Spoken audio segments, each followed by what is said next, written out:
சுதந்திரத்துக்கு முன்னாடியிலேருந்து இந்த பிரச்சனை இருக்குது. எங்கேயாவது இது ஏற்றக்கூடாதுன்னு சொல்லியிருக்கிறாங்களான்னு பாருங்க. ரெண்டாவது, இப்போ நான் கேட்கறது, ஏதாவது ஒரு மதத்துக்கு எதிராக அவர்கள் கோரிக்கை வைக்கிறாங்களான்னு கேளு. நான் ஏன் கோயிலில் பூஜை பண்ணுறேன்னு சொல்கிறேன். இது உங்கள் மதம், உங்கள் உணர்வு எங்கே பாதிக்கப்படுது நான் கேட்குறேன். இப்போ பாபரி மசூத் பிரச்சனையில் ஒரு விஷயம் இருந்துச்சு. ராமர் கோவில் தான் இடிக்கப்பட்டு பாபர் மசூதி ஆனது. பாபர் மசூதி இடிக்கப்பட்டு தான் ராமர் கோவில் கட்டப்படும். அங்கே ஒரு கான்ஃப்ளிக்ட் இருக்கு. ஏன்னா ஒரே பிளேஸ், உங்களுக்கு ஒரே இடம், அதில் ஒரு கிரைசிஸ் இருக்கு. நம்ம we have to address it. இது அப்படி கிடையாது. நான் இங்கே விளக்கேற்றுறேன் அப்படின்ட்டு எதிர மசூதி இருக்குங்கிறக்கா பிரச்சனை பண்ண அர்த்தம். இத்தனைக்கும் மசூதி இருக்கிறவர்கள், தர்கா இருக்கிறவர்கள் யாரும் சண்டைக்கு வரல.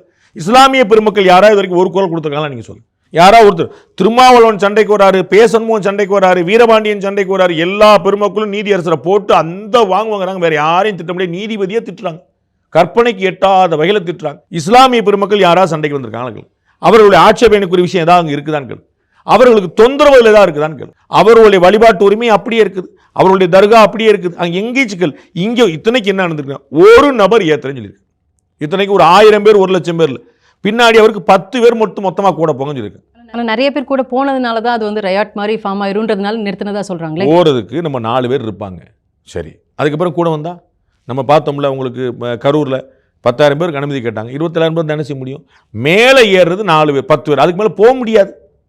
அது ஒருத்தர் எந்த சிக்கல் இருந்திருக்க முடியும்? யார் தடுத்திருக்க முடியும்?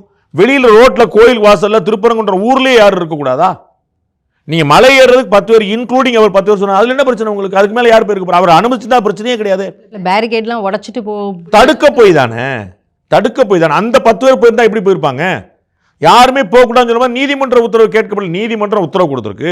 கமிஷனர் ஆஃப் போலீஸ்ட்ட சொல்றாங்க, கலெக்டர் ஆஃப் டிஸ்ட்ரிக்ட் தெரியும், எல்லாருக்கும் தெரியும். எவ்ரிபடி சாவேர். அவர் சிஎஸ் ஆஃப் கமாண்டன்ட் சொல்றாங்க, எல்லாருக்குமே தெரிஞ்சிருக்குது. மாட்டேன்னு சொல்லி சொன்னா நாங்கள் 144 போட்டிருக்கோம், நாங்கள் அப்பீல் போயிருக்கிறோம், நோ ஸ்டே, எந்த தடையும் இல்லை. அப்போ நிறைவேற்ற நீதிமன்ற உத்தரவை நிறைவேற்ற மாட்டோம்னு கிளம்பிட்டு நீதிமன்ற உத்தரவு தடை வரட்டும், வி கேன் அண்டர்ஸ்டாண்ட். தடை இல்லாத போது நிறைவேற்ற மாட்டோம்னு சொன்னா அப்போ கலெக்டர் மீறி இல்லையா?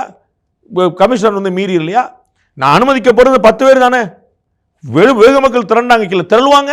ஐஜி போனாரு, டிஐஜி போனார், கமிஷனர் போனார், கூடயே பின்னாடி 10 போலீஸ்காரங்க போறீங்க. ஐஜி மட்டும் போடுதானே. ஐஜினா 10 பேர் போவாங்க, டிஐஜினா 10 பேர் போவாங்க, எஸ்பினா 10 பேர் போவாங்க. Very common, understandable. மலை ஏறுறதுக்கு 10 பேர் சொன்னார். 10 பேர் மட்டும் நீங்க அனுமதிச்சா 10 பேர் போறாங்க. நீங்க யாரையுமே அனுமதிக்கலன்னா 500 பேர் போறாங்க.